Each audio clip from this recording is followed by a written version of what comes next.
All right, welcome Taurus. How's everybody doing today? Hopefully your day is getting off to a good start. I'm so grateful you decided to spend some time with me today, and together we can take a look at the next 6 to 8 weeks together. Just a quick note, if you've never been here before, we're going to be looking at the monthly reading. This can be for Taurus, Sun, Rising, Moon, Venus, really any aspect of your chart that you happen to know. And we'll be also taking a little bit of a deeper dive into areas of health, wealth, love, and destiny, and a lot of other things which you can see right here. I always begin with channeled messages, which for me, primarily comes through dreams and meditation today. A lot of it came through dreams, so we'll talk about that. That's my direct connection to spirit.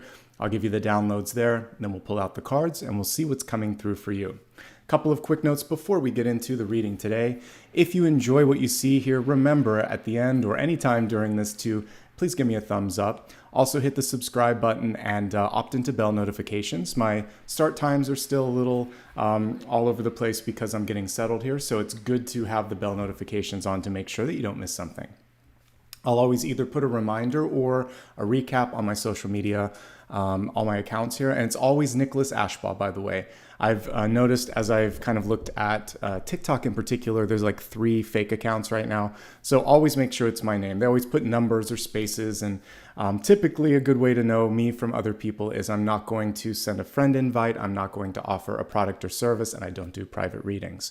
So if anyone does any of that, it's not me. Block, report, and let me know about it.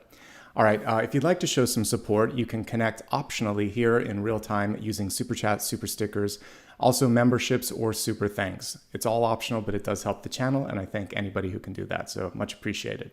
Okay, like I said, we're going to be taking a look at your monthly reading today, beginning with channeled messages, which for me come through, like I said, dreams and meditations, and you had a really cool totem coming through, which was just photographs in general, not necessarily the camera, but the actual photographs.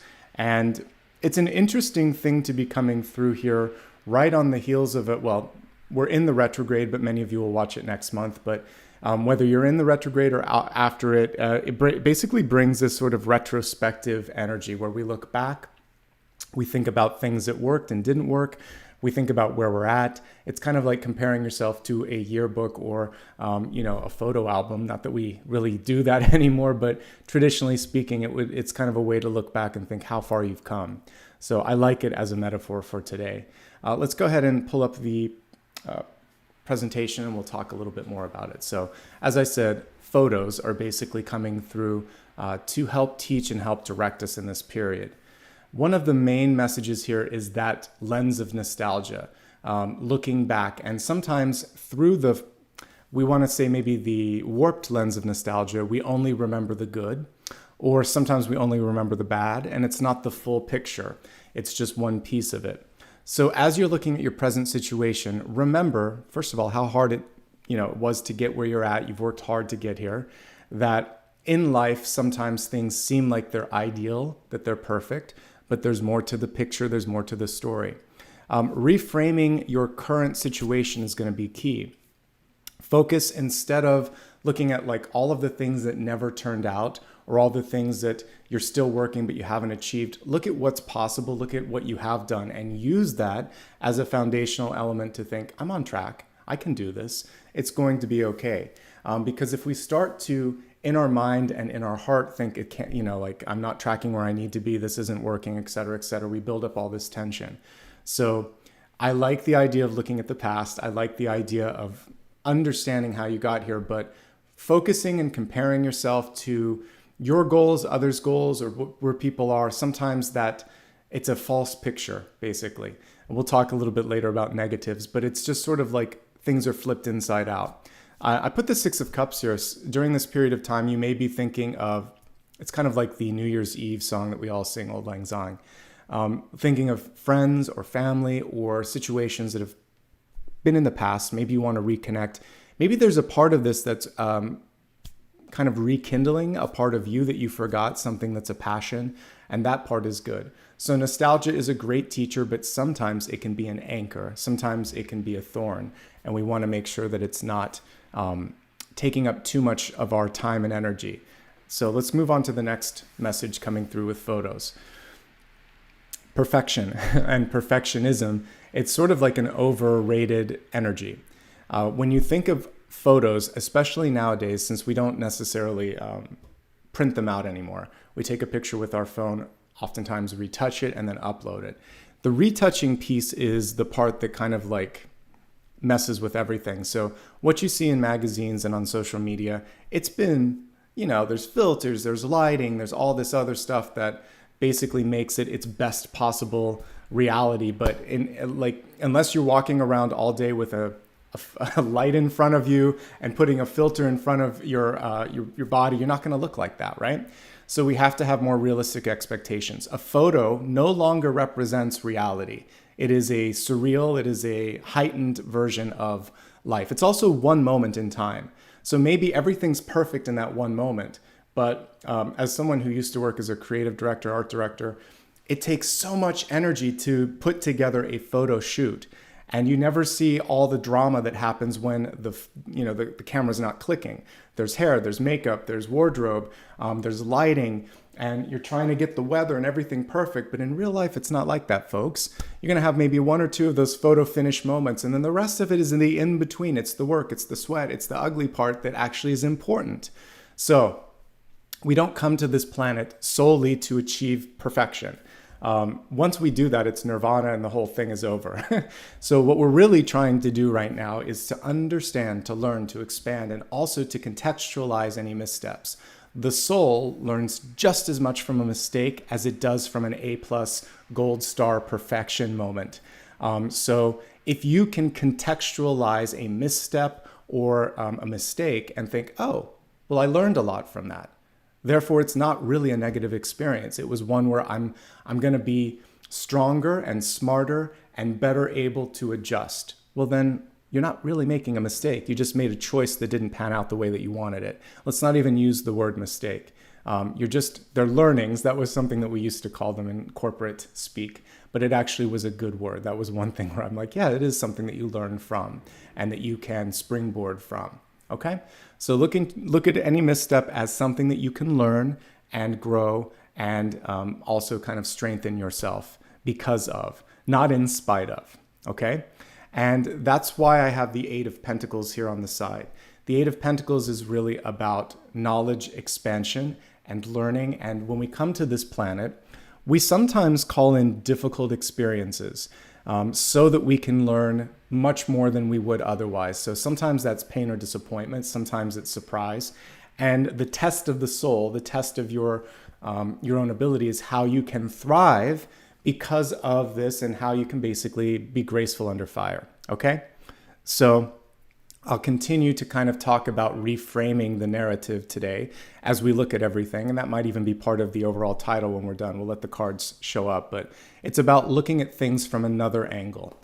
Okay? Focusing on something different. Perfectionism is not something that's sustainable. Not every moment of the day can be perfect. Not every person can step through every day and make everything exactly as they thought. And that's okay.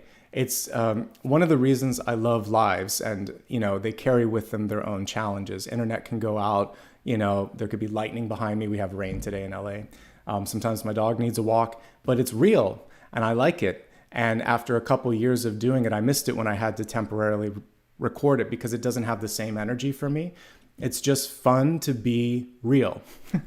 Sometimes it's beautiful, sometimes it's messy, but it's always something that you can relate to because it's real. And that's why I like live television, live radio, and live broadcasts here. So kind of go with it. A mistake can actually be something that you can learn from. All right, trust the process. Photography, traditional photography, but even digital, requires a process. So I have two cameras set up here, and they have apertures, exposures, settings, ISOs, and you have to get it all set up. I have a lot of lights in front of me so that this will work, so you can see me, so you can see what's on the table. And I had to adjust exposures and focal lengths to make it work. So even digitally, there is a process to make sure that things look right. But traditionally, it's even more interesting. And I have the alchemic card here, the magician, because literally you would have chemicals for black and white and color photography. But black and white is something a little bit more accessible. Color is pretty difficult. You almost need like a laboratory for that. But black and white, anybody can do with a dark room and the right chemicals and the right timing and the right exposure on the film canister itself. So there's actually like 3 or 4 sub cards that I would include here. So the Magician is one of the most powerful cards in tarot when combined with his secret sort of developmental process, which include patience, temperance, experience, the Emperor or Empress, and vision, the Two of Wands. You need all of those other elements, and the Magician decides how much time to sort of soak in each of those. How patient should he be? How much is he going to lean into his experience? And how much is he going to push the vision to get where he needs to go? Take your time, trust the process, create some magic. It's worth the time and energy to do something. And if you can enjoy the process as much as that photo finish gold star award moment, then you're really going to thrive, because we spend most of our time in the development process, most of the time working hard to achieve a goal, not as much time sort of in that success moment as the building up or the sort of like aftermath of it. So if we can make peace with that those punctuated moments of success aren't the everyday, then we get to have fun with learning and moving and kind of then also carrying something after you've been successful and continuing that momentum. And that's what the Magician is really reminding you, to trust the process. If it feels right, do it. If it doesn't feel right, don't do it. Really allow for things to flow through you, and don't force something to happen. The Magician is a channel, channeling from spirit to the real world, quote unquote, to 3D. And as above, so below, he's that channel between. So just be the channel. And if things don't feel good as you're moving them through your channel, then move into a different direction. Development is the key for this month here. And I put death because development is change. You're taking one thing and making it something else. In photography, you're shining light through a negative, and you're basically putting light through the light and dark areas to create and reveal the truth. So what's on the negative is only half of the picture. You need the light to go through that, and then you have to, there's another kind of chemical reaction that happens. So in real life, sometimes we only look at the negative. Sometimes we only look at the positive. The truth is somewhere in between. And so what you really want to be focusing on is both sides of the equation. Retrograde, which we're in right now until January 18th, there'll still be a shadow. So it's going to be just over by the time this February reading is kind of like valid. But you're still going to have some of this energy. It basically teaches us to look back and really think about, again, why are we here? There's a lot of our lifetimes where we're just sleepwalking. And what do we want to change? And so this is a moment to think, is this sufficient for me? Does this feel right? It would be kind of cool if we all had a chance to learn black and white photography development. I took it in both high school and college for fun.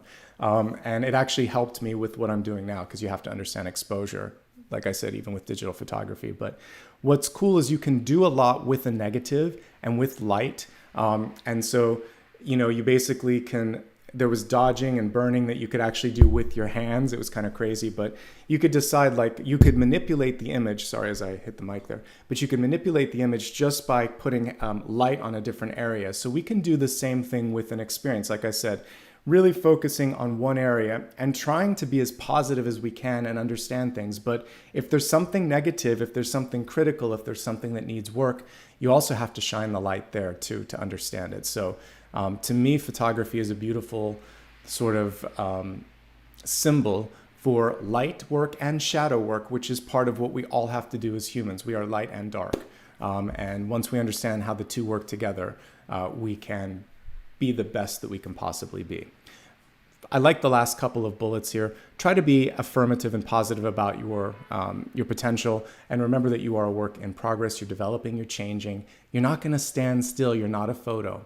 And when we look back, photos are good for a couple things. Sometimes we don't realize how great a moment was. And also, we look so critically at ourselves, but I guarantee if you take a picture of yourself today and look at yourself in like 10 or 15 years, you'll realize, okay, I was okay. I was doing great. What was I so worried about? We're way too critical in the moment. the nostalgic lens or the retrospective lens is always kinder. So maybe think of yourself from the lens of a future you and think, you know what, I'm doing okay today. What can I still change? What can I move? And realize you're not a freeze frame picture. You're constantly changing. You're constantly evolving. The last piece that I want to talk about is your ability to believe and see something. Photographers have to do this before they have the final image. They have to think it out. You plan out the shoot before you do it. Sometimes if you're sports or nature, you still kind of are anticipating where the angles are going to be, and you have to have the right tools to capture it. But there's some planning that goes into photography. So you need to be able to envision what the picture is going to look like and then pull together everything and get people on board. Two of Wands is for a reason before the Six of Wands. Envisioning and planning, which is Two of Wands, creates success, which is Six of Wands. Your vision then can also be pitched to the public or the larger group, Six of Wands. You need to be in that Two of Wands and the Magician energy, creating and envisioning. And that's really where you're kind of squarely sitting this month. So as we look at the cards today, I'll do my best to help you get to that Six of Wands energy eventually. Let's quickly review this, and then you have a chance to vote on decks. I have them ready. I was very organized this morning. I wanted to make sure we could kind of breeze through everything. So quick review here. The big sort of theme that I'm picking up on with this totem is the ability to reframe or visualize something differently. Nostalgia has its time and place, but sometimes we forget some of the difficult things or not so beautiful things. So remember that every day you have a chance to look at something from a different angle. Perfectionism, being perfect, it has had time and a place on some things, but it's not a sustainable thing every day. So don't hold yourself to an unattainable sort of standard, and really allow yourself to grow and change and move. You can learn just as much from a mistake as you can from doing it perfect the first time. Trust in the process. If something feels right, do it. If it doesn't, don't.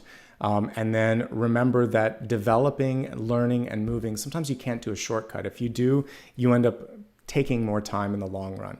The whole idea is to change and to move. So again, there's a rigidity with photography that we don't want also. So this is an ability to imagine something different, which also brings us to this. If you can see it, you can do it, and other people can also see it and believe it. But it requires that faith and vision from you first and foremost.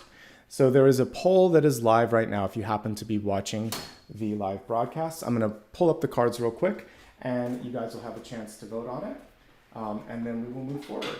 I'm only going to show the cards for a moment or two because the poll has been live, and I want to kind of keep the pace going here. But here are the decks that I've chosen for today. Let's do a full view of them. Okay, so you have a choice between here's Druid Craft. This is a really beautiful deck that, again, true to its name, you see a lot of sort of magical druid-like energy, but it's also just it's a very grounded and earthy deck. I love it.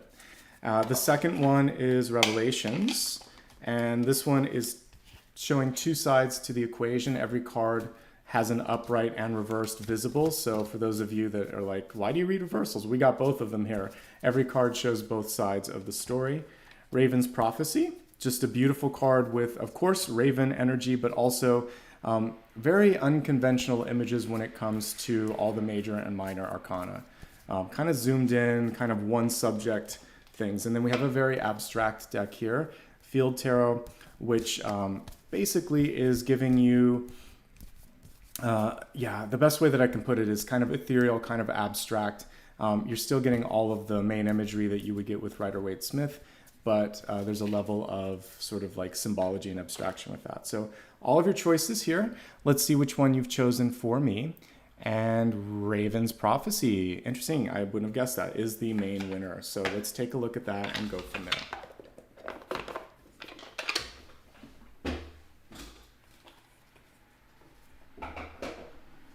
As I'm starting to unpack everything, I'm doing my best to kind of rotate some different ones out here. So I hope you enjoy that. Trying not to always put the same few. Okay, sorry. All right, so we're going to be looking at the Celtic Cross. This can be used for sun, rising, moon, and Venus. And I'm also going to look at sun, rising, and moon a little bit later. All right, let's get into this, folks, and see what's coming through.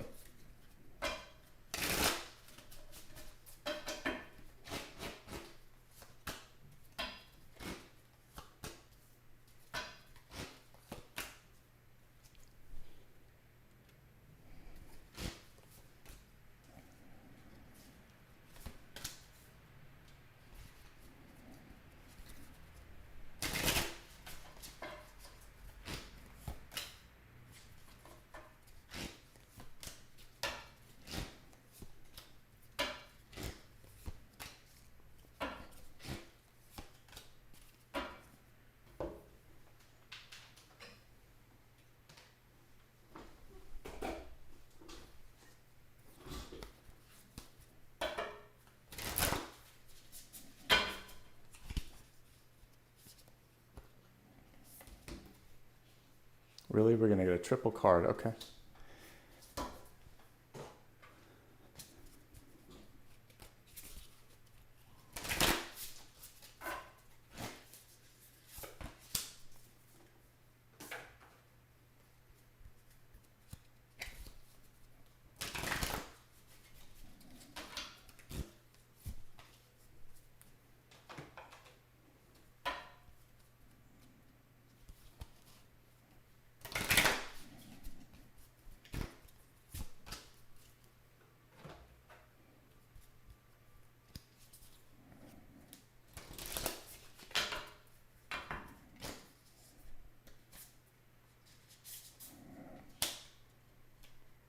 Interesting. Okay. Yeah, you have like a couple of double and triple cards today, but we'll move with them because there were multiple messages that wanted to come through.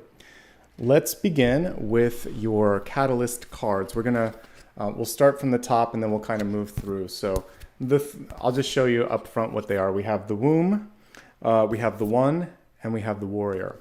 Let's begin with the the womb card first.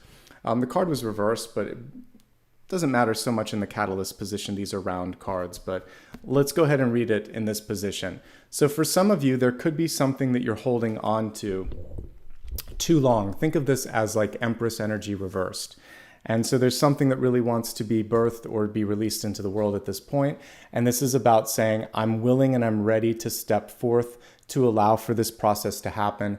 And I'm not going to try to orchestrate or worry about every single thing that I need to do. Sometimes we just have to get it out, spit it out, basically, is what we're saying. So if it's something that you need to say or do, it's time to birth, it's time to release, it's time to move on to something new. Maybe it will help you if you have someone to assist with the birthing process and kind of be there to hold your hand as you let go of something. But either way, it feels like this is a very ripe time to kind of like let something go. Okay, so we're looking at this in January for February. I would say any time in this period is a-okay. If you want to wait until after the retrograde, again, it's after January 18th. So any time in February would be fine for this. And yeah, to me, it's like an overdue Ace of Pentacles that wants to sort of find its way into the world. All right, let's move on to the one. And this was kind of on its side. So it's saying sometimes you may not see yourself as the kind of person that can bring this through, but you are the one. And also, if you're looking for someone or something, let's say you're looking for that assistant or that support, the one that you're looking for could be actually right by you in the periphery, or you may need to just look around. It's closer than you think. And that's what I see. So the closer than you think piece could either be look within, you've got it, or if you legitimately need an external person to assist with something, look around, look in your sort of like current network and the people around you and reach out, talk to people. Word of mouth can also be very helpful with this. And then fight for things that you care about, the warrior. To me, this is very like justice and King of Swords and strength oriented. Fighter cards, strong cards, outspoken cards. So if it's something that really, and by the way, this is a bull, isn't it? It looks like. So this is very appropriate for you. So go for it and be bullish on what matters for you and to you. and think, I've worked so hard to get this that I'm not going to give up now. And also, whenever I see like a skull or a skeleton, it's very connected to the death card. So for many of you, this is reimagining it. If it didn't work out before, what can you change this time to, again, learn, reframe, and adjust? So the death energy is coming through. We have a snake as well, which is showing you that you have the power to do it. And it's a nice sort of culmination of everything here, because this is fertility, abundance, and development. This is an encouragement to kind of understand your own power in that particular developmental process. And this is basically taking the bull by the horns and saying, let's do this, and showing both transformation and sort of that ownership power, like I want this, I can do this, etc. All right, let's take a look at the cards in front of us and get some additional insights. Smack dab in the center, we have the Knight of Swords, and then we have the Six of Swords. So this is about making an important shift and then moving on, but let's talk about this first. The Knight of Swords is reversed. It's a very interesting illustration. Let's look at it upright. So we see some scissors and we see blood on the scissors. And the reversal of this is maybe about cleaning up something that was said or done hastily, or maybe trying to ensure that if you need to be direct, that there's no bad blood, right? So being direct, being very succinct, and what's the other word that I want to use? But sort of like being in charge doesn't mean that you have to hurt people, that you have to do so in a way that is difficult for other people to sort of take in. So good leaders can be kind, but also concise and to the point. So constructive criticism, but also sort of like always making sure that there's a higher good for a change or a leadership decision is going to be important. So, let's assume this is more in a corporate environment. And don't worry, I had someone complaining like, I'm retired, I don't want to hear about work. That's okay. Like things like, I'll reframe it so we don't have to worry about that. But what I was going to say here is, if it were a corporate environment, this would be a situation where perhaps, there was a difficult decision and you would simply acknowledge, say, I'm not a big fan of this either. This isn't what I would do first, but if we can do this together, then we're going to be able to accomplish this, this, and this. I'm going to help you through this process. I'm also doing some sacrifices as we do this, but it's basically framing it up as collectively, this is the best for us and this is why we're doing it. So welcome back, Apollo. We're basically sort of like showing that everybody has to do a little bit of give and take. The other piece here is, if there is something difficult to say, it's better to say it now because it gets messier over time. So raise your hand and say, I'm sorry to be the one that's bringing up this question or this difficult conversation point, but we need to address this. So just get in, get out, or if it's difficult, say, I understand it's difficult, but this is why. Rather than just telling someone that, they're wrong or that they have to do this and that you're the boss. This is a knight too. So part of this could be saying, I've changed my mind, or I want to change my direction. And we're allowed to do that, by the way. We don't have to boldly keep going down a path that no longer makes sense. The more you learn and know, the more you might be willing, able, and sort of like completely understanding that this isn't the best path. I need to make a course correction. So on top of this, we have the Six of Swords. This is also a reminder that if you're going to leave, try not to say or do anything that you regret. Leave with a clean conscience and leave so that you can keep that bridge open, that you don't have to burn the bridge, basically, right? So Six of Swords is beautiful. The traditional Six of Swords, I'm going to pull it while we're talking, you would see usually up to 3 people, but it's at least 2, a person steering and a person in the boat, and sometimes one of the people is a ghost in the boat. And it's basically saying, I can no longer do what I've been doing. I'm ready to move on to greener pastures. I'm ready for something new. It's a movement card. And it's a healing card too. For those of you that have experienced challenges, loss, or disappointment, this is basically saying, I'm moving on. And I'm okay with that. And for you, it's saying, are you going to lead or follow? We can see the 3 people in this. But are you the one that's steering the boat, or are you just along for the ride? So you have a chance to also course correct. If something doesn't suit you, if something doesn't feel right, you can again say, I want to go this way, or this is more this is more important to me than this. So you have power in this moment of movement, and that's really what we see. Speak up and then take the direction that you need, okay? And this is a very interesting Six of Swords because we also see there's always an element of water with the Six of Swords. That's why it can be healing. Sometimes we have to move through troubled waters or difficult waters to get to the next location or next sort of like destination. And this is about really making sure that you're taking care of yourself, because as he cups the water there, it's almost like an Ace of Cups here. So there could be a moment of self-care or joy in feeling like, I'm doing this. This was difficult, but I'm doing this. Deciding to get a divorce, deciding to move to a new part of the world, deciding to leave a job, deciding to start something, to move in with someone or whatever. Whenever you're making a big leap and a big movement, take a moment to be joyful for the strength, power, and foresight that it took to get there and to continue the journey, okay?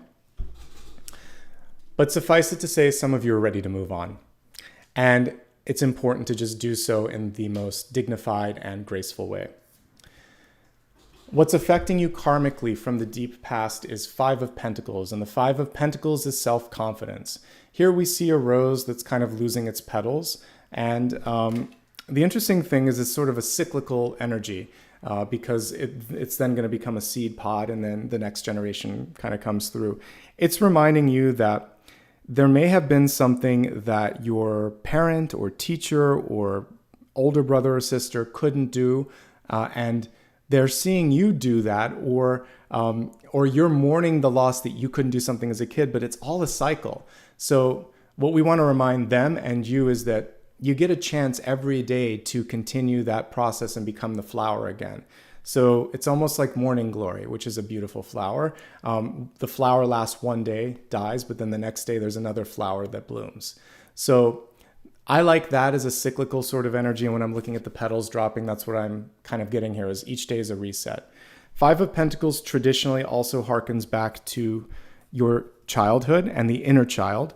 It doesn't necessarily have to be like someone or something that happened around you. It could just be your inner child saying, you forgot about me. You forgot about having fun. You forgot we were going to do this when we grew up, but I didn't forget. And so there's a reckoning for some of you with the inner child to either put something to rest or to say, you know what, you're right. Thank you for reminding me of that. Let's do it. This is also a card that typically indicates selling yourself short.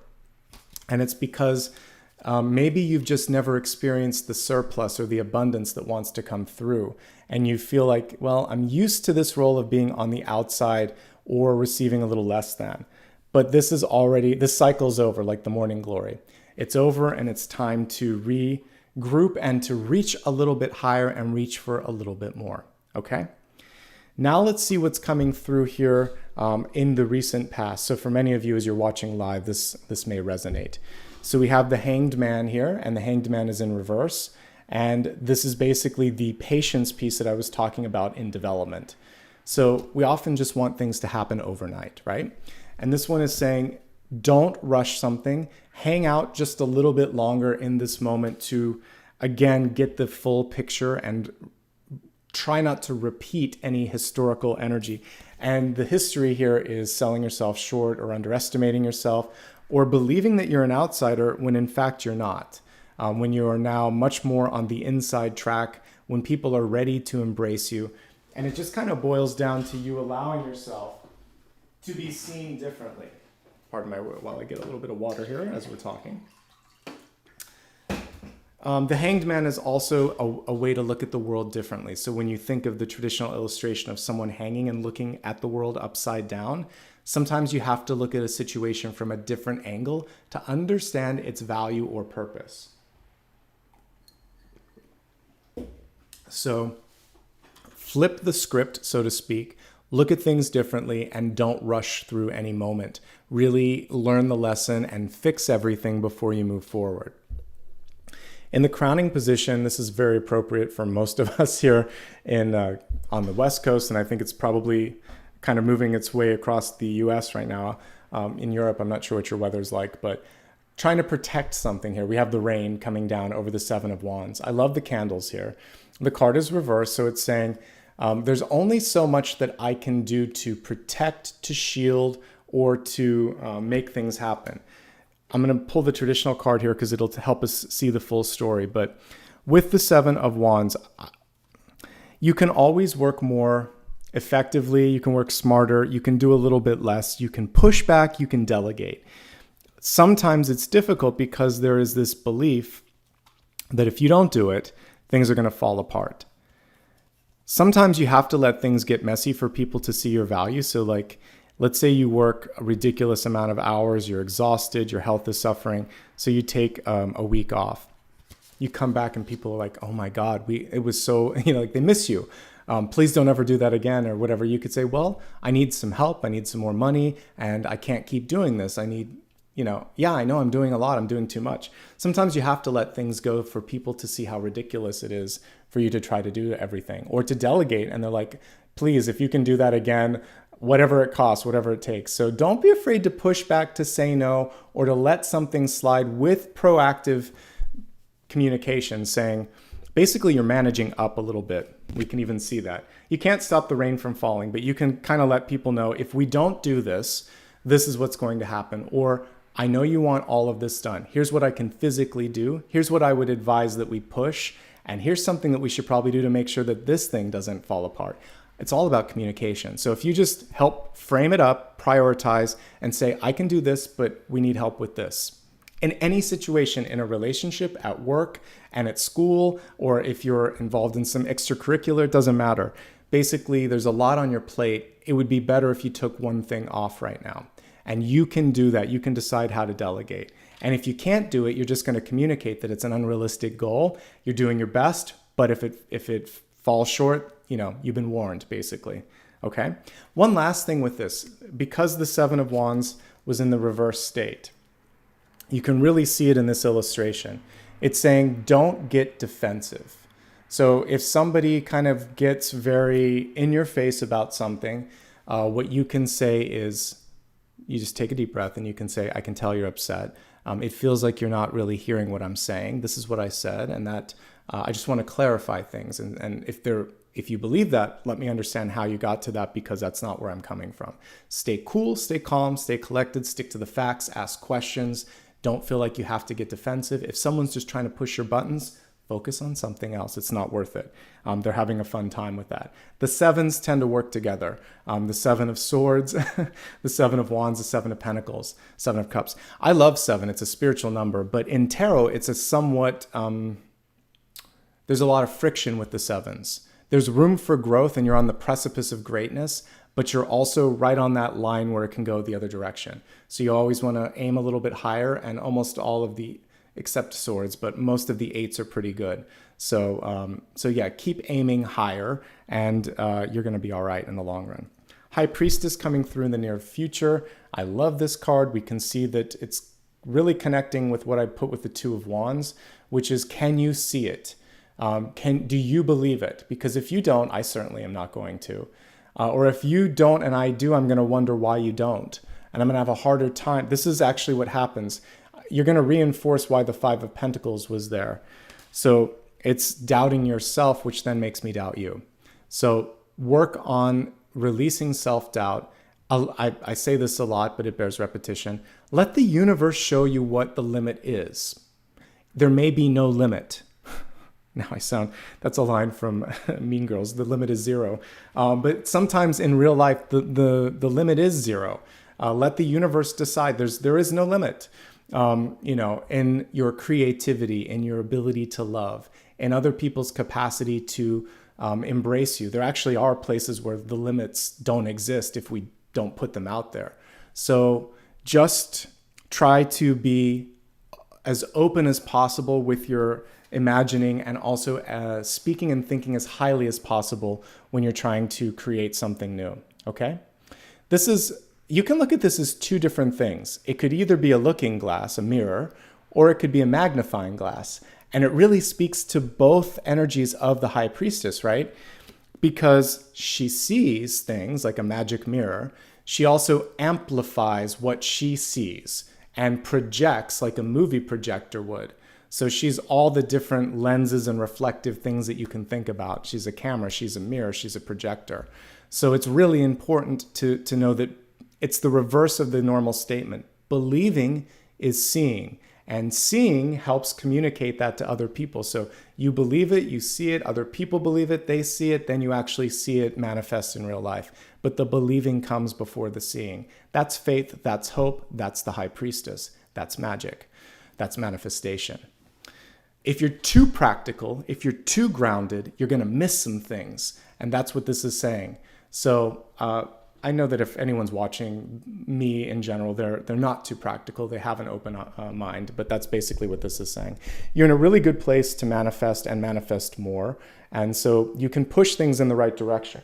By the way, the Seven of Wands is a pushy card and in a generally pretty good way. So if you need to get something done, you can also be a really good motivator with this. And so some of you are just working on how to motivate yourself and how to motivate others. Okay? Let's take a look and see how you're showing up. So we have the Eight of Swords in reverse, and this is actually a good version of the Eight of Swords because it's saying, I now understand that some things aren't going to be obvious, that I have to see through the ambiguity and just kind of like trust. So this is trusting. It's also asking questions.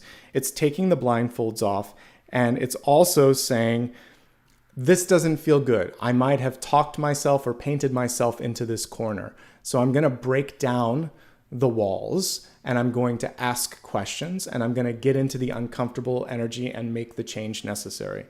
And in this card, we're also seeing somebody taking back control. And that's kind of what happens with the Eight of Swords is there's a feeling of being trapped or not in control of your destiny.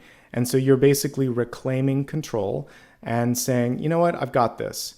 One thing that I would say with this is it's not necessarily what's obvious.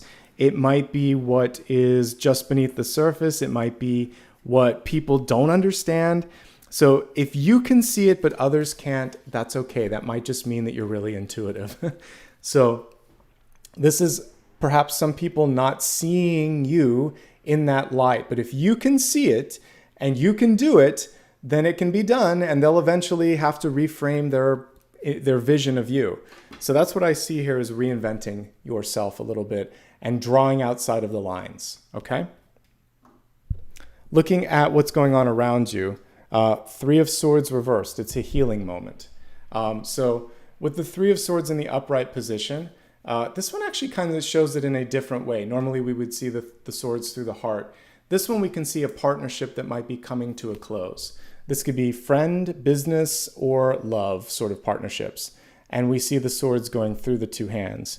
So for some of you, things started off on a good level, but someone could have overstepped their welcome and their boundaries. They could have abused a friendship. There could have just been something where they went one step too many. And you're like, this doesn't feel right anymore. And also ask yourself, am I here in this relationship, in this job, or wherever you are in this moment in time, because I want to be, because I said I would be, or because I'm being forced? If it's just because you said or you're forced and you don't feel connected anymore, this is about reclaiming your power, your joy, and moving on. For some of you, this is just a rebound period. There was a moment of disappointment, and you're like, all right, that wasn't the way that I wanted it, but I can rebound, I can rebuild from this moment in time, okay? And in fact, if we look at this, we'll look at relationships in just a moment, but the Six of Swords and the Three of Swords are working together. It's saying no more pain, and I'm moving on. And I like that. If these two are going to come up, they're basically going to elevate one another, learning from a difficult situation and creating something better from that, okay? I'm not surprised as we look at hope, fears, and opportunities that we see a promise that isn't necessarily kept here with the Seven of Swords. So this is the crossed fingers behind your back sort of card here, saying, yeah, I can do this, but knowing that either the promise the minute that you said it is not necessarily something that you can do, or you maybe just aren't going to do it. So there's a few things that you want to think about here. If this is simply healing of wounds from the past, let's say that typically there've been people in your life that just fell short of your hopes, your dreams, or your expectations, or they out and out just weren't what they said they were going to be. Remember what I've said today, like it's all about learning. If you can recognize the signposts along the way, then this energy is going to go away. And what you could say as your mantra is, I'm moving on, I'm releasing this cycle, no more. And you are, because you've got the Six of Swords in the center. So all you have to do is release that old way of thinking or being and move in a different direction. You can always cut your losses with the Seven of Swords. It was the very last card here. So with the Seven of Swords, we can look at the main character in a few different lights. First of all, he can be the one that's crossing his fingers and knowing that he can't do it. He can also be looking back at the past thinking, I'm done with this and I'm going to cut my losses and I'm going to take my learnings and move on. Also, it can be an unlikely Seven of Swords where you don't really want to go into that energy, but you accidentally do.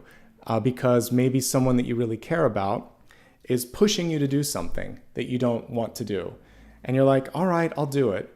Almost in that tone, but you know that it's not right for you, that you may not be able to accomplish what they say you need to accomplish. And it's almost like a white lie, but that still is a lie and it still constitutes Seven of Swords energy. So if you don't want to meet up for lunch with someone, don't say, oh, we should hang out. Oh yeah, totally. Just say, well, I'll look at my calendar or we'll see. You need to at least kind of, or just say no, it's better. Just say, I'm busy. I'll get back to you if and when I have some free time. Just be honest about it. Don't get someone's hopes up. If you're dating someone and you're not interested, let them know. If someone tries to convince you to do something again at work or some other obligation, you could just say, this is a long shot. I honestly don't think I can do it. If I have time, I'll try, but I can't commit to it. Don't hold me to it. Literally get yourself the breathing room that you need. Just say, I can't promise that. That will be the freeing piece. And then you're no longer Seven of Swords. You're Seven of Wands, pushing back on an unrealistic expectation, protecting your goodwill and their goodwill as well, and saying, no, this isn't the best approach. If I have no choice, I'll attempt it, but don't hold me accountable if it fails, because this isn't realistic. You're then strong and you're not trapped and you're moving past the energy. You're also telling them this doesn't work with me anymore without saying it. You're saying it without saying it. So hold your ground and speak your truth, and also highlight impossibilities, improbabilities, or unrealistic expectations as they're pressed upon you. Then you are not forced into that energy. And that's the opportunity, is to walk away from it and identify it like from 10,000 miles away and just say, nope, we're not going to do that. But you can do it in a very kind and clear way. Just say, this isn't realistic. And if they keep pushing, say, you're accountable if this doesn't work. I'm going on the record as saying, this isn't what I want to do. So you can always do that, and that'll at least kind of save you in the end. And then long-term, look at yourself and think, why am I in this energy if I'm being pushed to do something that isn't authentic to me? Okay? Temperance is coming through in your destiny, not your destiny, but your outcome. And it's saying one step at a time. Here it's like the one drop at a time. We'll look at the traditional card on this one as well. Temperance has 1 foot in and 1 foot out. So one thing that I would ask you is, with temperance being your outcome,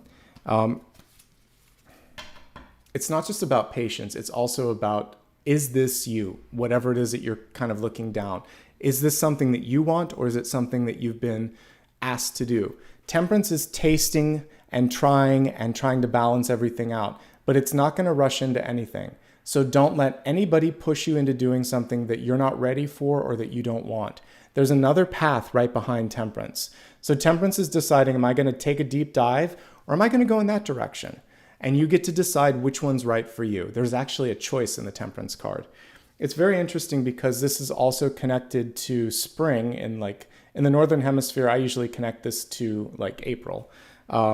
And so we also see this beautiful spring energy, which we'll be talking about in just a second here with the daffodils. So there's always either like irises or daffodils on this card. And we see the iris there. We see the very same energy here. So there's a new start. You don't have to go in a direction if you don't want to. There's something either behind or beside you, as we saw before when I was looking at the one and it was a different direction. Sorry, this one. So look to the left and to the right and see, is there a different path that I'd rather take? Because you can if you would like to take it. Okay? So let's go ahead now, and we're going to expand this forecast, taking a look at the areas of health, wealth, love, and destiny. And as I take a look at health, I like to remind you here that I'm a tarot reader, and I'm helping you look at energetic opportunities. If there's anything going on in your body or emotionally or cognitively, obviously work with the appropriate professional there, or financially. I'm not a replacement for any of those. But I am here to help you see the energetic options in front of you. So let's take a look at what's coming through for your health card. We have new beginnings. This basically comes on the heel of death or change. So for many of you, something needs to pass out of your life. We also have that with the Six of Swords. So we're letting go of something, and we can see the release in this card as well. And we're allowing something new to come in. So with the new beginnings, also just daffodils are beautiful symbols because every year they come back, right? They're there for a very brief period. There's a little bit of time where they're evergreen and there's just the leaves, but for most of the year, then they just go back into the bulb and they grow and they store up the energy for the next year. So for you, I see this moment of kind of like, we could say it's like 2 to 3 months. So it's a quarter of the year. It could be this first quarter. It could spill into the second because this is closer to April. But as this happens, you're going to feel like you've been plugged into an outlet. Like all of a sudden, there's new energy, there's new inspiration, there's new ideas. So right now, if you're in the in-between zone, don't give up. Move in the direction that provides inspiration, that lights your sort of intuition and makes you feel alive again, makes you feel really connected again, okay? Let me, actually, I'm going to do two things. I'm going to turn down the heat because it's getting hot in here. And then I'm going to take a look at the cards here so we can focus on what's coming through for health.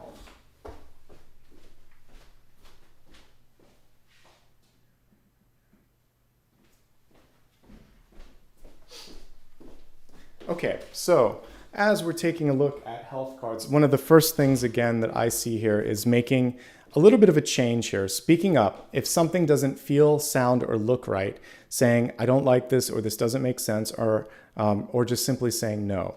And of course, moving away from something that doesn't serve you anymore. It could be a place where you're constantly being made like you're feeling less than you are, because this is something that's reinforcing that sense of I can't do this or I'm not enough. So moving beyond that, and that would constitute just mental health and happiness. What I also see here is healing when it comes to feet and ankles for some of you. The Hanged Man can actually indicate an injury in the foot area, specifically like foot, ankle, and even some of the metatarsals. So take care of that. We're in inclement weather, so you want to make sure that, you're not tripping or falling, or you have good shoes on. Make sure that they have the proper traction. That's definitely a message with this. It's also saying it would be advantageous to move the body a little bit more. Again, work with your health professional to see what kind of exercise makes sense for you. But the Hanged Man is stagnating, and the reversed Hanged Man is saying move a little bit more. Again, in a way that's good for your body, because every body is different. All right. Speaking of exercise, the Seven of Wands reverse is saying don't go like in overdrive. A lot of times during the new year, we see all of these advertisements on television, like get fit, get into the, new you, new body, new year. Okay. But one step at a time. You can't go from 0 to 80 overnight. Slow and steady, less is more. You don't want to pull a muscle or slip a disc or something like that. This is going too far and too fast. Patience is going to be hard for some of you, and so any sort of meditation can help with this, and exercise can help with this. If you're feeling a lot of tension, or if you're feeling, this can also just be over-caffeination. We just need to kind of like neutralize things a bit, and that's coming through. Be honest with yourself when it comes to also this. Goals and ambitions when it comes to health. If it's too much and it doesn't feel right, don't do it, and don't commit to something that is going to be hard for you in a way that, it's not worth the time and energy. Eight of Swords, don't ignore something. Obviously, this is always connected to eyes as well. So if your glasses don't fit or the prescription's not right, get that fixed. If you're having any sort of allergies or other irritations with the eyes, take care of that as well. This is also two cards of vision and envisioning, which is saying focus on what's right for you, not what other people want for you, which I've been saying again. Mostly good cards, I have to say, by the way. There's nothing here that is insurmountable or difficult. just 2 cards with feet, legs, and ankles. The 5 of Pentacles can also be broken bones or, again, knees, ankles, feet, lower portion of the legs. So that's the part that needs to be taken care of in this period of time. That can also just say ground yourself, put your feet on the ground. Lots of different ways that you can heal that area. All right, let's move on from health. Well, one last thing with health. It's a fresh start. So like I said before, new beginnings, the Fool, one step at a time. All right, now let's go on to the wealth card. Clear, cancel, release. What a great card to come through right now. Card is reversed. So it's saying, don't be afraid to do all 3 of these things. And clearing can be clearing your mind. It can be clearing out the space around you. It can be clearing your conscience if there's something that you need to say. Canceling. It doesn't serve me anymore. I'm going to cut the cords. I'm going to cancel the cable. I'm going to do this, whatever it is that you need to let go of. And release. Once you've learned something, you don't need to hold on to it anymore. So it can be as symbolic as a photograph where you're like, I don't really need this memory anymore. It doesn't serve me. It can be a relationship where you're like, whether or not that person forgives me, whether or not I just don't feel like connecting anymore. I'm going to release this so that I can open up to something new. So you don't need the other thing, person, place, or thing to kind of like connect with you in order to do any of this, cancel, clear, or release. It can come from just one perspective. It's more powerful if both sides can do it. But remember that you can always cut a cord with someone or something that you don't want to, or that they don't want to, rather. This is in your career and wealth area. So there's some of you that you're just like, I've had enough. Because you are, look at how powerful this is. She is kind of like the magician here. And she can also realize, like, I don't have to plug into that. I'm plugged into source. This is distraction. I don't have to be the in-between person anymore. I can be the one to get this done if I need to. And I'm going to fight for what matters to me. And so this is finally owning your power. So if you're stuck in the middle, if you're stuck in something toxic, if it just doesn't feel right, it's time to move on to something where you are the magician and the high priestess. And we already got the high priestess energy here.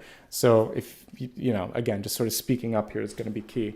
Let's look at these cards as aspects of, I want to look first at wealth. So we have 5 of Pentacles in the deep past. And is that the only Pentacles card? That is. So what I really want to see when I look at Reader's Choice, I want to help you elevate that a little bit and try to pull you up to the next level. You're very close to 6 of Pentacles, which is more than enough. What's holding you here, like I said before, it could be people that are pushing you to do things that you don't like. It could be people that just fall short of their promises. Oh, stay another year and we'll give you this title, or if you do this, I'll do this for you, but they never end up you scratch their back, but they don't scratch your back. So this is really making sure that you're in a place that's accountable. Let's see what else is coming through here. Finding your voice is a big and important piece in wealth and well-being right now. And also sticking to being able to sort of like calling your own bluff. So if something doesn't work, set up a sort of safety net for yourself and say, if you can't do this, I need to move on, and then move on if you need to move on. But take care of your own best interest and self first so that you're not kind of left out there hanging. So the lesson here is it's time to move on, but you need to create something new or something better first, and then you can move in a different direction. So for many of you, this is a declaration of independence. It's saying like, I need to move beyond this. So it can be divorce, it can be quitting, it can be also just finding something that's better and maybe even going out on your own. Let's see if there's anything else that we want to look at with this. Travel or moving in general could open up a exciting new opportunity for you. 6 of Swords, High Priestess. So if you're able to cast a wider net, if you're able to go somewhere different, you might be able to experience something that you never imagined, which is great.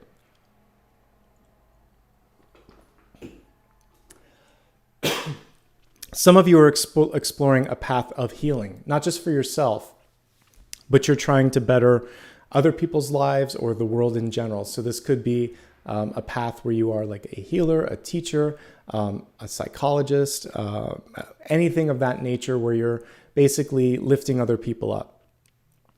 Let's see what else is coming through for this.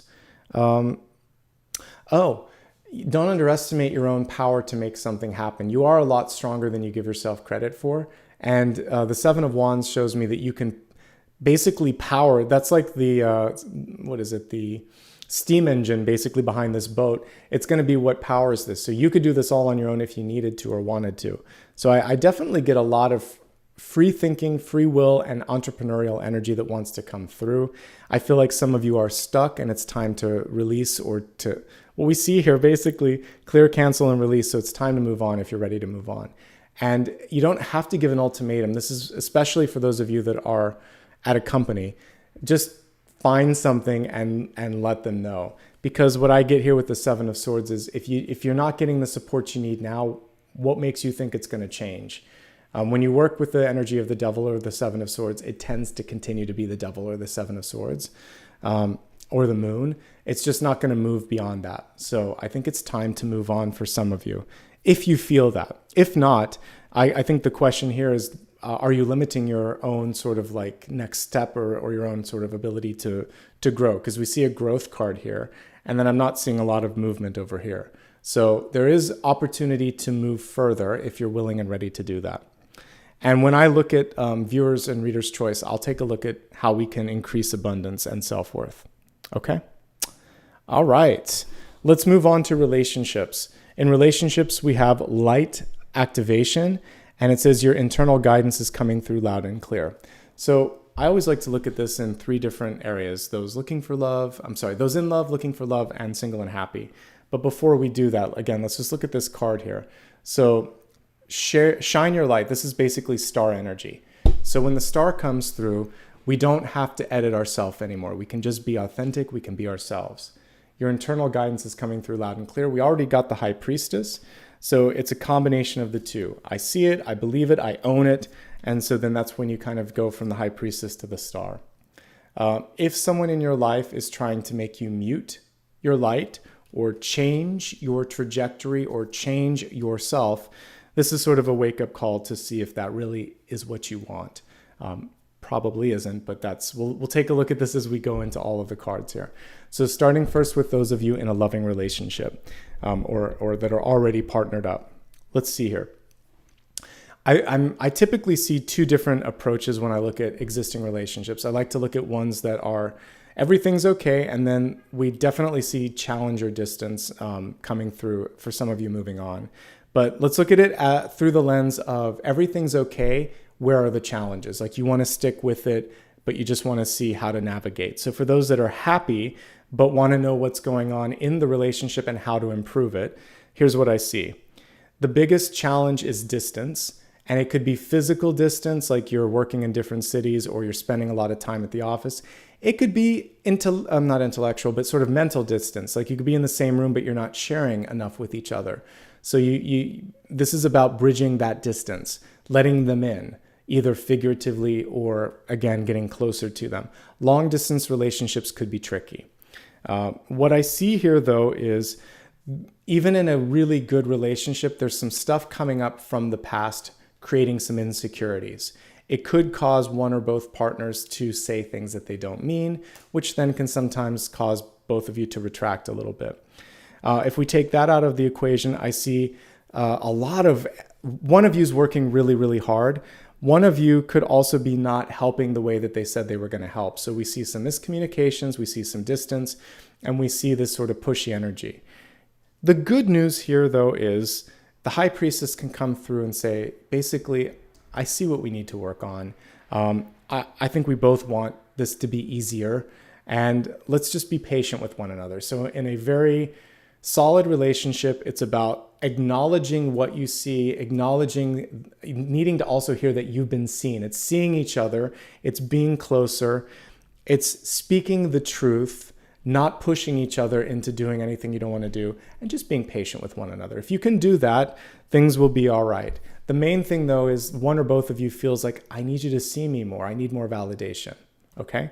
I'm not a therapist, so you may have to work with a therapist for some of those things. If you're in a tricky situation, it makes a lot of sense because this is one where the natural course of action, if it's not already secure, stable, and really strong, would probably be to move in a different direction if it's a brand new relationship. Because what I'm seeing here is distance, a lack of looking at each other or being with each other, disappointment, sometimes being on a rebound and that rebound getting in the way of this new energy, and then just not clear communication. So if you just partnered up with somebody and you're like, oh, now we moved in and I'm just not feeling it. I'm also seeing there could be some challenges here. Again, they're centering around communication and both of you seeing each other for who you are, the true picture. And that's part of what comes through when you really do the work of a relationship. So you either like what you see or you don't, and you're either going to embrace that or you're not. So for some of you, there's not enough history and not enough kind of like building for this to be enough. For those of you that have worked hard on this, you're going to have the tools to navigate through what looks like a small bump in the road. But the key thing is, can you see and recognize and support one another? If you can, you'll be fine. If you can't, then it's time to shift focus. If you're single and looking, I think this is the time for healing. I'm going to be honest. When I see love coming in, I'll say it. But when I see that there should be self-work, I'll also say that. So I think that first and foremost, at least for the first part of the month, you want to focus on healing the heart. I think there are some things in your life that you also want to be honest with yourself about, that there's a lot that you're doing and you could probably free the schedule up just a little bit, that there might be some inner child healing to be done first. And the patience energy comes through. What's the rush? And I know that the rush could be like, just missing having someone in your life. It could be mom, dad, grandma, grandpa, or someone bothering you and wondering why you're single. And what I would simply say is, why is that a problem? And you should be asking me if I'm happy, not if I'm dating someone. Dating someone won't make me happier. It will only amplify anything that I haven't done on myself. They're going to look at you with like, just say, I'm okay. Are you okay? If I'm okay, you should be okay with me being exactly where I am right now. So it's nice to have people that care about you. It's good to have people that want for your happiness, but they don't necessarily understand what makes you tick. So don't feel like just being partnered is going to solve it. Nor is just being single, but you really want to do the inner work. That's the main thing. And there's a lot of inner work that can be done in this period. Once you do that, it happens fast, folks. High Priestess can manifest like this. So do the work first. And then I feel like you'll bring in someone that's really cool, actually, because if we connect the High Priestess to Temperance, that's an angel. So that's exactly what I would want. This is someone who doesn't lose their cool, who is connected to Source, who can see all the directions, all the paths, and also who's ready for love.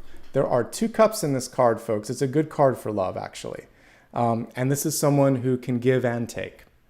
So I think you're right on the precipice of calling in someone amazing if you're looking for love. But the inner work is going to be the difference between kind of like what was, which is the Hanged Man, and what could be, which is Temperance. And the interesting thing here is, again, what is the rush and what is the sort of like, what do you want? I think at the end of the day, what do you want? Don't just kind of like rush to an outcome. Really think about what it is that you want to manifest, because what you see and what you believe is what you call in.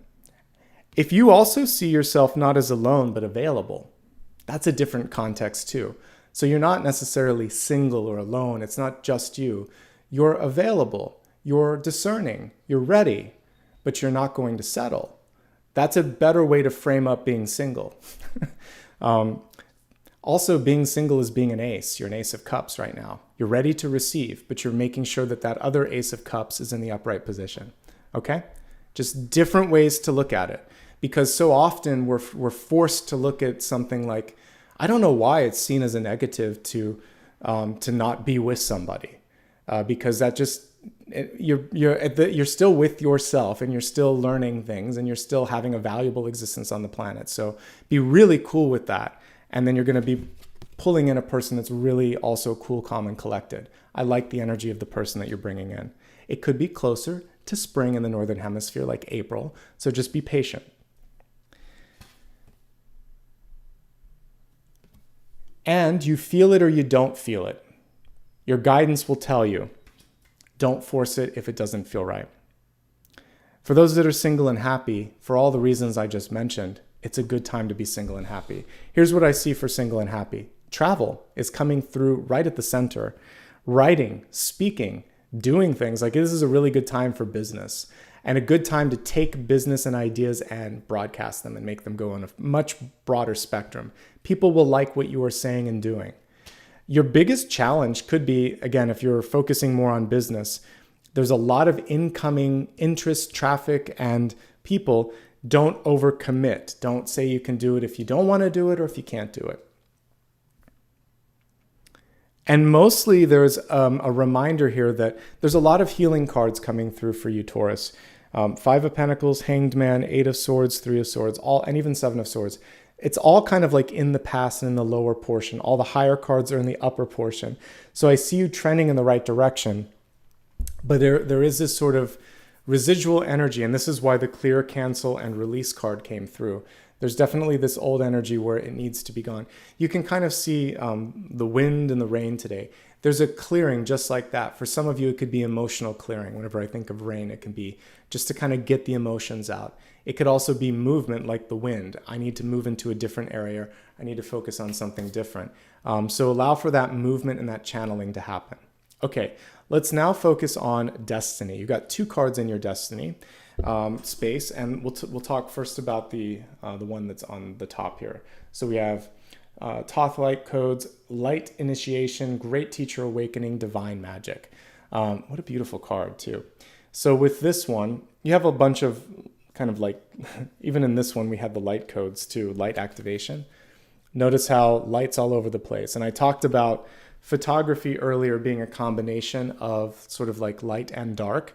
And so for some of you, this is a moment to really kind of like awaken to kind of seeing some of the challenges that you've been through as teaching moments, not necessarily as I made a mistake. So again, this is flipping the script and saying, oh, I went through this disappointment so I could see this opportunity. I mentioned, I think it was in the Aries reading, it might have been on the Weekend Collective, but it's the equivalent of a red light that pauses you long enough to meet someone or something that's going to be the great connection or the great person in your life. And if you weren't stopped or paused, then you would have missed that. So this is really about saying, okay, I spent 2 or 3 years in this job that I didn't like, or 6 or 8 months in this relationship that wasn't ideal, but who's to say that that wasn't the person or the experience that was the cherry on top, or the sort of last sort of thing that I needed to get me to exactly what I was looking for. So I think that many of you are just one step away from something big, and that's what this is about. And it's about seeing that and also opening up to the bigger lesson and the bigger opportunity. The divine magic piece is key. You can do whatever you want to. It is what you make of it, okay? And now in the sort of like latent energy, what's beneath the surface, we have the temple of truth, throat chakra, and authenticity, self-expression. Well, that comes through loud and clear with the Knight of Swords reversed. I can say and do what I need to say without hurting other people. In fact, it's important for me to do this, for me to be healed. And that's basically what that card is saying. I'm going to open up the throat. I'm going to speak my truth. I'm going to speak constructively, clearly, concisely, and I'm not going to apologize for what I need to say and do. But it is about being authentic. It is about expressing yourself. And again, remembering that you don't have to sacrifice someone else's happiness in order to do that. You don't have to sacrifice your own either. So this is just about walking your path of truth and really opening up in this part of your energy. So as we look at some of the additional cards here today, we'll take a deeper dive in that. First things first though, let's look at the big idea and see what's coming through in this moment in time. The big idea, of course, what to focus on. Why is all of this coming through for you? The Ace of Pentacles, growth, that's why. So sometimes we need to go through something in order to find our power and to really kind of initiate. So think of the Ace of Pentacles as a seed, like a dandelion seed that flies in the wind.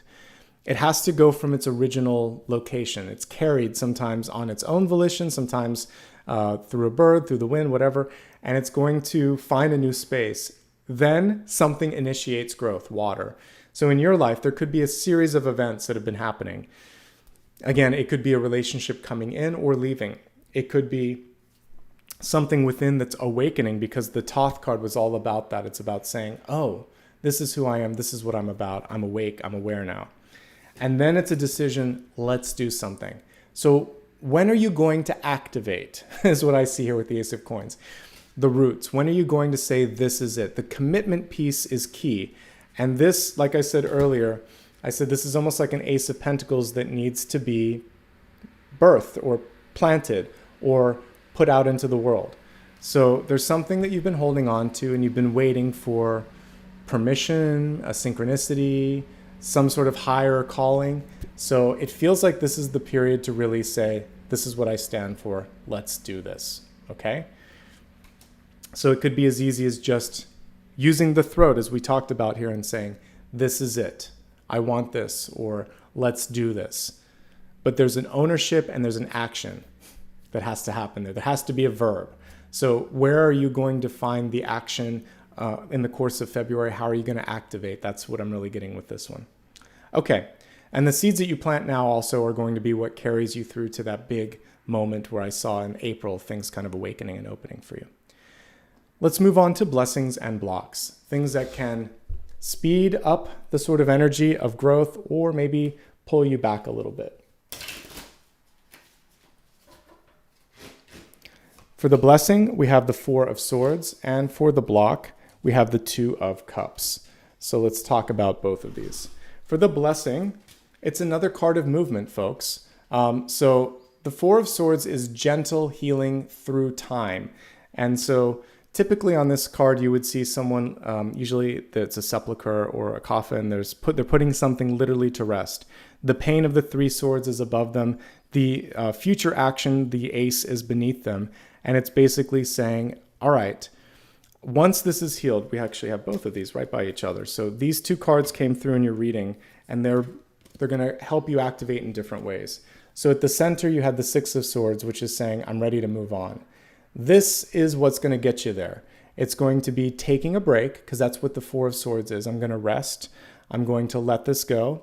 I'm also going to give it time. And it could be 3 to 4 months that is necessary here. Grieving is best summarized by this card because you have to make peace with the absence of something. And it's interesting because the ones that are left behind, and this is even if it's metaphorical, sort of like someone that's divorced or you quit or you're separated from someone, that person occupied an energetic space around you.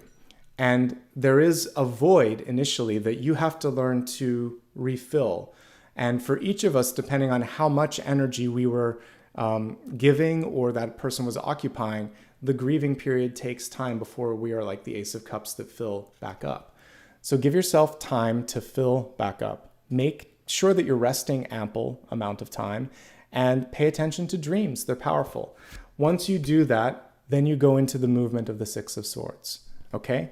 You also, although not like explicitly the Death card, when I'm looking at the skull, this is also death. So I really feel like you got all 3 levels of it.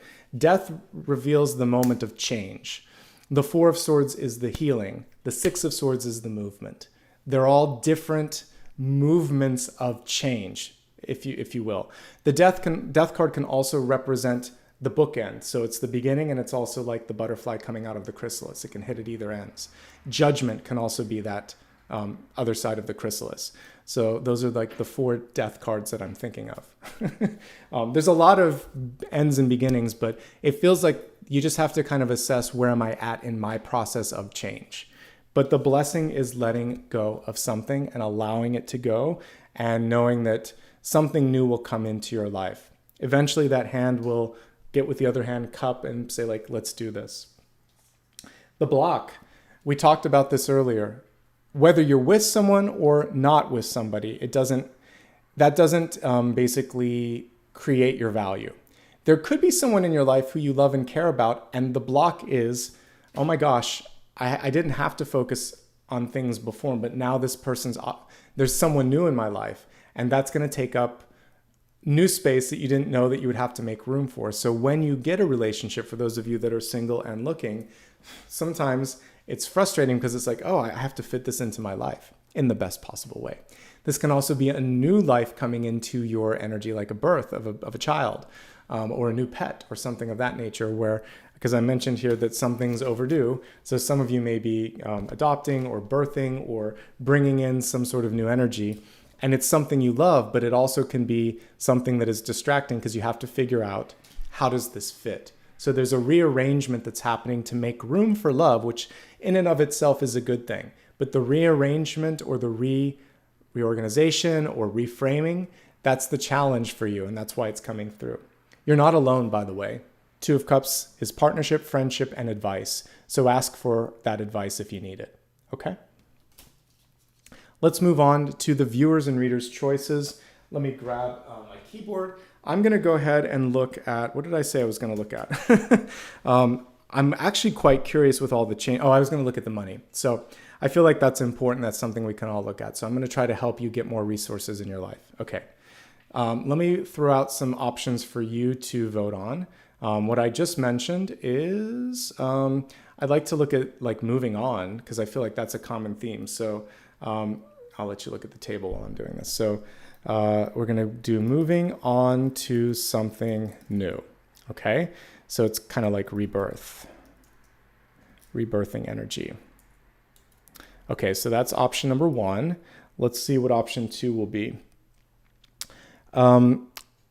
Reclaiming your voice, finding your voice, finding and using your voice. All right. Option number 3. Oh, when to plant the seed, when to make a new beginning. Okay, so when to get something started. I have to kind of be brief on these options here. And pushing back, I'm looking at that 7 of Wands. So pushing back, being realistic. This is, and honest. Because I feel like that can help you break a cycle for some of you. So pushing back, being realistic and honest. All right. And as you guys vote on this, I'm just going to have to do a bunch of slashes on that because we're running out of room. Okay. While you're doing this, I'm going to take a look at how to increase self-worth and net worth. Basically taking a look at the 5 of Pentacles and trying to bring it in the right direction.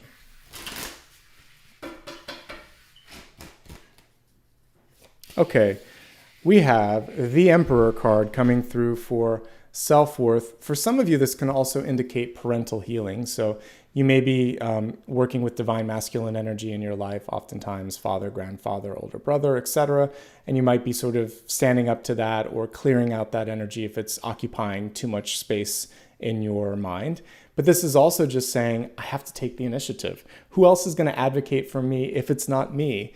So part of the thing that actually makes it work is, again, the ability to, we'll look at all of these cards here because they all work together. So we have the vocalization, the Knight of Swords.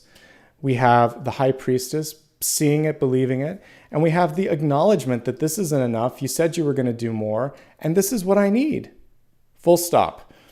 You don't even have to put any sort of ultimatum. Put it out there first, and if they don't do what you need from them, then you can figure out next steps. But it is just about taking initiative. This is also self-employment and entrepreneurial energy, and an acknowledgement that some of you are overdue for a higher title, for the next title up. So again, or the next rank up, or the next sort of level of independence. So there you go. Okay, let's see what you've chosen for me in the poll.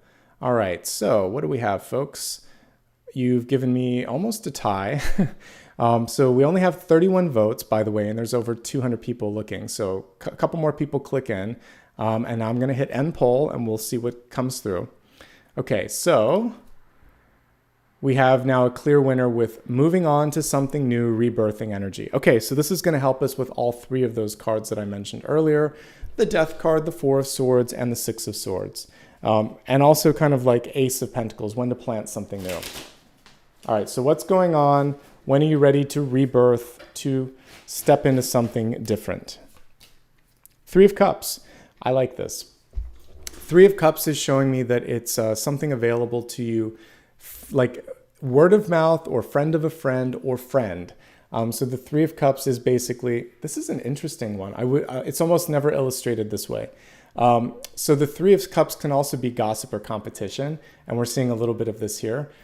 So one thing that I would say for you is don't hold back if you're just afraid of well, it's this person's turn, or, I'm afraid that they might get angry or jealous. This is about releasing that and saying, if you've worked hard and you're ready, it's your turn and it's going to be okay. And again, everything happens exactly when it's supposed to happen. But if you're looking for an in or a conduit to help it happen, it could also be a friend. So for instance, this could be, instead of just applying digitally online, there could be someone that that works at a company that could also print that out and take it to someone, or speak on your behalf, or there's a referral link that they can give you that will speed things up. This can also indicate, for those of you that are trying to launch a business or a brand, it can also be word of mouth and getting your best advocates to kind of get out there. It's like a street team. For the rest of us, if you're thinking, this is so not related to work, this is more about love and dating. So for some of you, there's this fear of things getting serious. And this is saying, just take it a step at a time. Don't make it harder than it needs to be. The Three of Cups is a step up from the Fool, but only a small step. The Fool, when I'm looking at love, is literally no strings. It's just sort of like a date or a drink or a hookup and nothing more. The person doesn't want anything. They're on their way. They're 1 foot out the door already. With the Three of Cups, that's not the case. The Three of Cups is saying, no, let's get to know each other, but I don't want to promise marriage on the first date. So don't rush things. Don't feel like you need to, and don't be rushed. And this is kind of having fun, but it is saying get out there, network, talk, because there's a lot of opportunities out there. This is true for work too. You don't have to be pushed into making a decision overnight. See what's available. It's a research and a tasting and a sort of like feeling out the opportunities sort of card.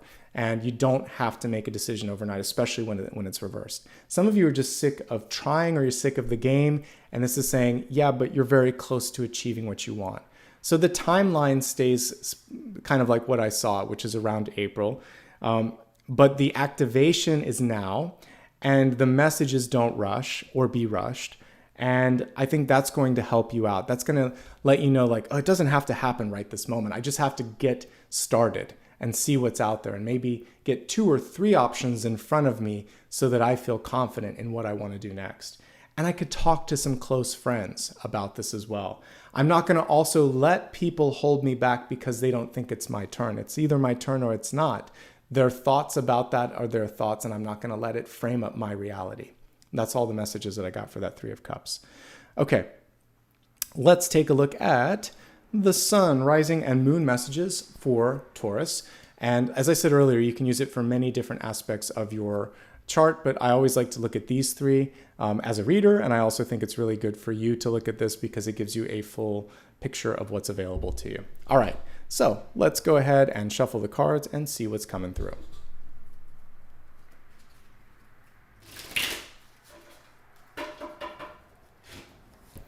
Sun, Rising, and Moon. Wow, these are great cards. Okay.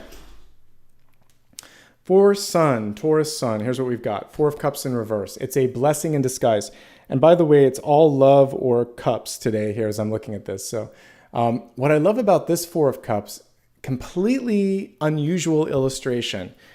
This is basically reflective energy. It's you are kind of, you're seeing what you want to see, or you're seeing what's being, people are reflecting what you believe here. This is not a typical 4 of Cups.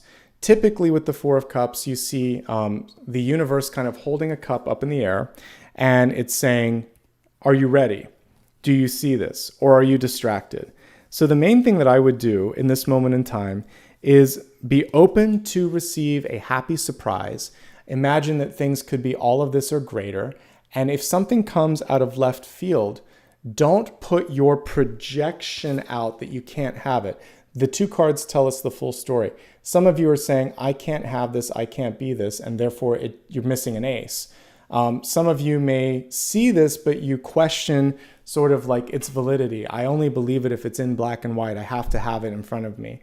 And again, believing is seeing. For some of you, it's partnership, because this 4 of Cups is all about love, all about partnership.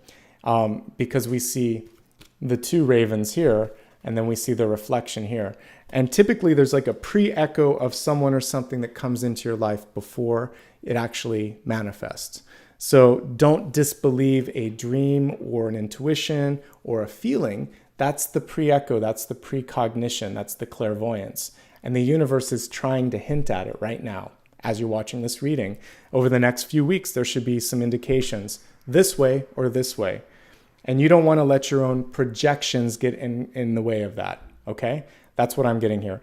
With the Four of Cups, again, it could be an unexpected opportunity. You might be looking for love and you get a job. You might be looking for a job and love comes into your life. You might be focused on something completely different and a person in your life shows up and says, hey, we thought of you for X, Y, or Z. And you're like, this is weird, but okay, let's go with it. It's the unplanned happy accident or inconvenient opportunity that might be exactly what you needed. So sometimes the universe knows best. And in this case, don't question your intuition and don't question the guides if something beautiful steps into your life. That's the message for Sun. As we go on to Rising, we get the nostalgic energy that I talked about. And there's something, this is kind of beautiful here with the soap bubbles in the air. Nostalgia has its time and its place, but it is kind of like the bubble. It's there for a moment and then it's not. And this is a reminder that you're here and now. And that bubble has kind of, it's gone.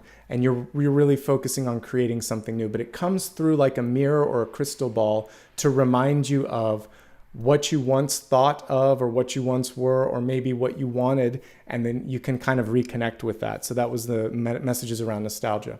There could also be a deep love coming into your life. You meet them and you think, how are we not already best friends? Like, I really feel this connection with you. So it could be a new best friend, a love interest. There could also be someone from your past with whom you have a little bit of work to do.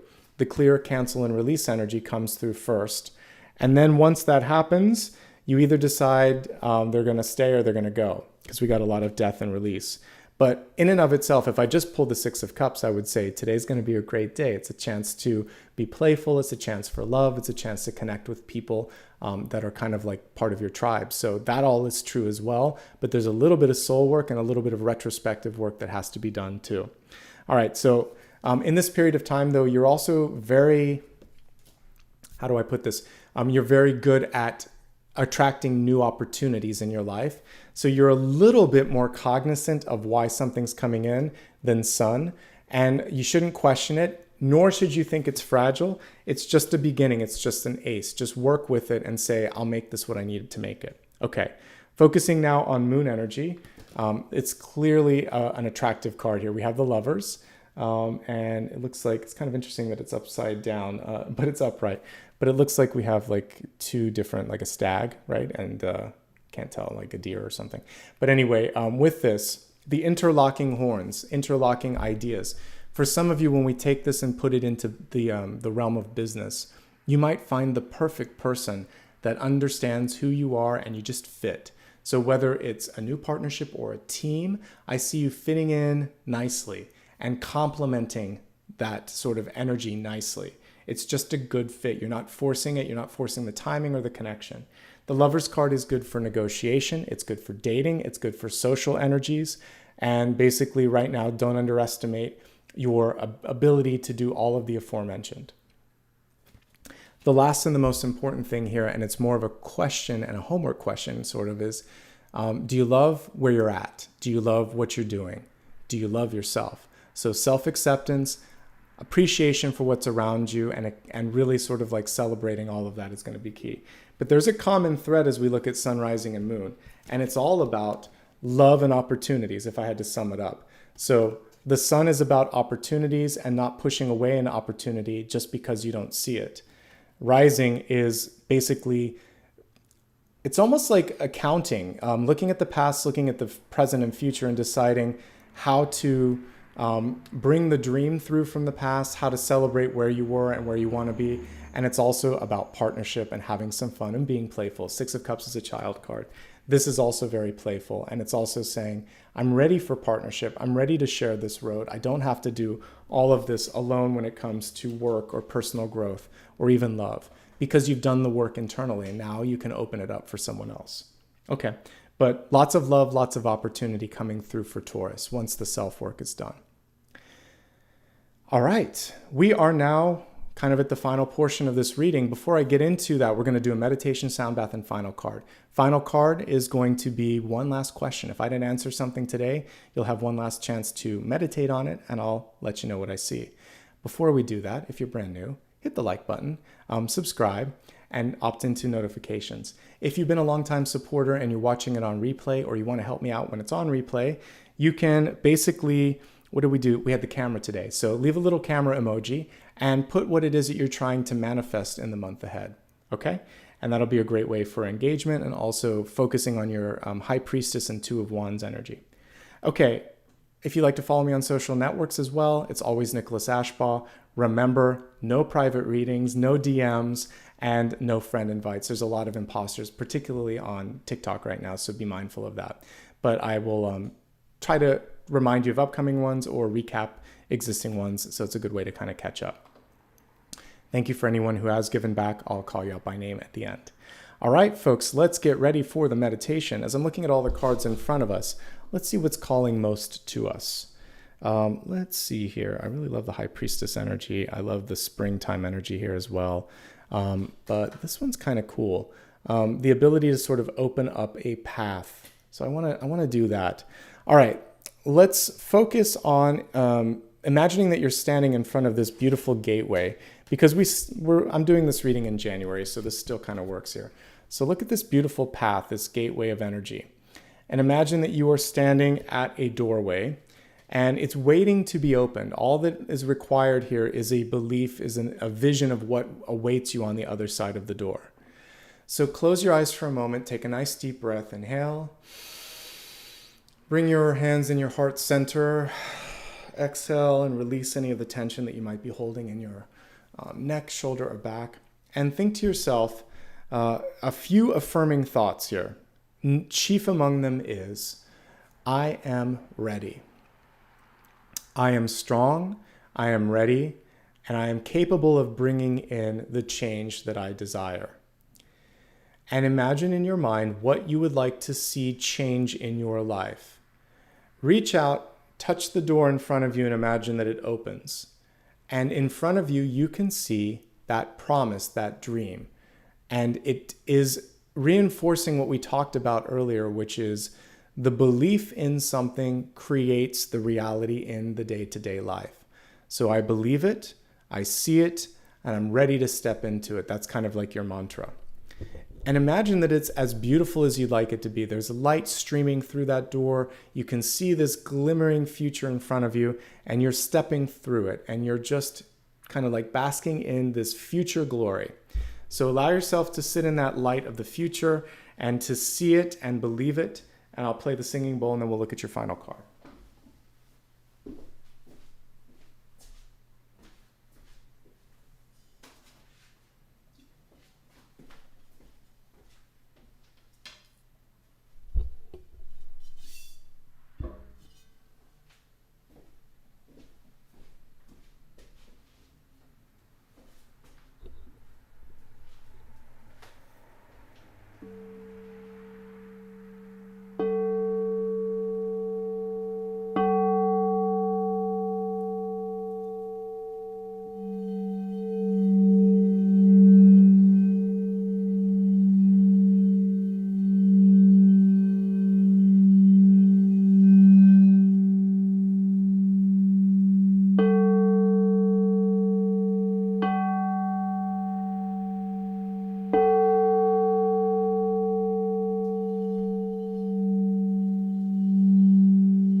Take a deep breath and focus on the vision in front of you.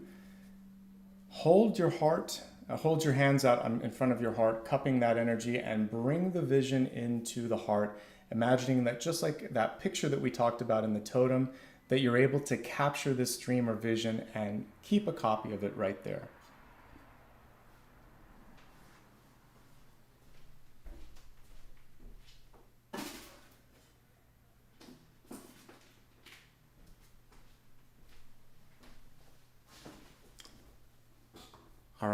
On the next natural exhale, I want you to open your eyes and focus on what the final question is that you have for me.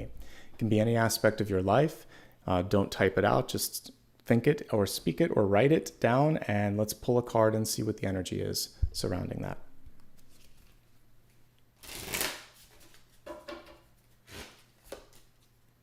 Page of Wands is pretty darn good, folks, and it's also kind of lighting the fire here or fanning the flame, which I like here. So this Page of Wands is a matchstick, and if it's a yes, no, it's a yes, and this is an activation card.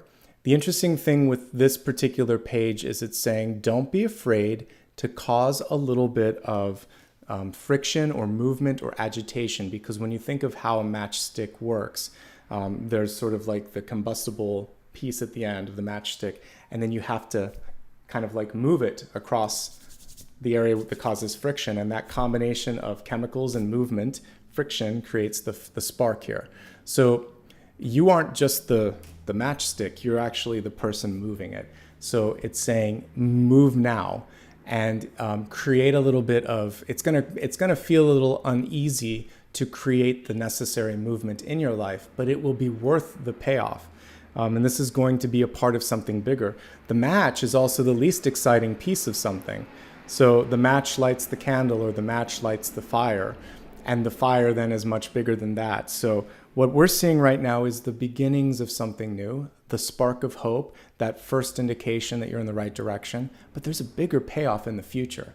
So don't judge the present as the only or the sort of full amount of potential. This is just the tip of the iceberg, folks.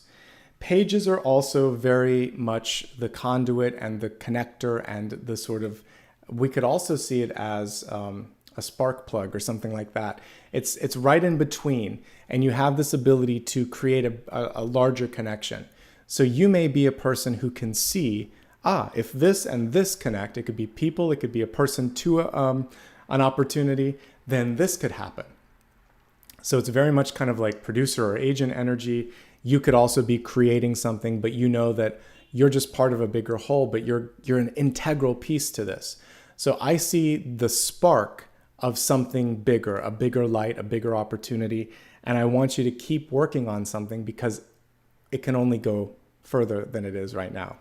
As a yes, no, it's a yes, but it's saying you are the spark. You have to create the action. You'll bring the momentum forward. And let me see if there's anything else that I want to say with this. That also that you are the source, which goes back to what we looked at here, because we have the womb, then we have the one, and then we have fighting for what it is that you want to create or bring into your life. So there's nice synchronicity between this and the channeled, not the channel message, but the catalyst earlier. So hopefully that helps, folks. This could also be some good news on the horizon. Pages are typically good news incoming. We see good idea, good project, good opportunity. Okay? I like what I see. All right, let's wrap up today's reading, and then we'll move on. By the way, I'll be live again tomorrow. Should be here around 9 or 9:30. Again, keep your notifications on just to make sure that you are here when I'm here. I'm usually live every Monday, Thursday, Friday, and Sunday. I shifted a day around this week because I was working almost every day last week, so I just needed a day off. All right, let's begin first with just saying thanks. If you're brand new, I appreciate your presence today. I hope you join me. I do daily reads too that are much shorter, 1-minute ones. And we have a full moon coming, so I may do a very short one where I just pull 3 cards for the new moon and post that. We'll see. In the meantime, let's welcome the newest members. So let's start with this, and then we'll get into Super Chat and Super Stickers. Laura, thank you so much, Laura Vonk, for your brand new membership. It's good to have you here. We have Stacia. Thank you very much for rejoining after 17 months. I appreciate that. Let's see, Aishua, I think it is. Thank you very much for being a brand new member. Judy for rejoining after 11 months. Blaine for rejoining after 14 months. Let's see, Lexi B for rejoining after a month. Angela Jetstream for rejoining after 15 months. And I think that's everyone from the last 12 hours or so. Good to have you here, and I appreciate it. Super Stickers and Super Chat, and then we'll wrap up. Let's see, we only have a couple, so this will be easy. Aphrodite Goddess 369, thank you so much for kicking things off today. And Leslie Monaghan, thank you as well. I also see a ton of channel members in chat, so I just want to acknowledge my appreciation for your continued support on a month-to-month basis. That helps as well, and you guys make a difference. All right, folks, thanks so much. Happy New Year, if I haven't already said that, if you missed my weekly collective. Hope you're having a good New Year. Good luck in, as Andre said, manifesting love and abundance and creating something amazing. This wonderful Page of Wands really kind of sums it up for this month. Are you ready to take action? Are you ready to sort of click that ignition switch? If you are, I see some good stuff coming through for you.